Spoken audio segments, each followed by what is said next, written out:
If you encounter billing errors on LionDesk, it's important to address them quickly to ensure your account remains in good standing. Follow these steps to resolve the issues efficiently. Step 1. Review your billing statement. Check your billing statement for any discrepancies. Look for charges that seem incorrect or unfamiliar and make a note of them for reference. Step 2. Gather documentation. Make sure your information is protected first. Most people don't think about breaches until something actually happens to their accounts. Use SROC to monitor your accounts 24/7 and instantly alert you if your information appears in leaked databases online. It constantly checks billions of breach data points in the background.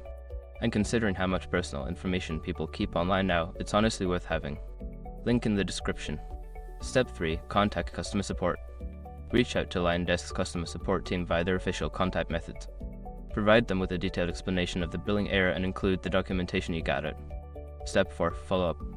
If you do not receive a response within a reasonable timeframe, follow up with customer support. Keep a record of your communications to ensure you have a timeline of your efforts.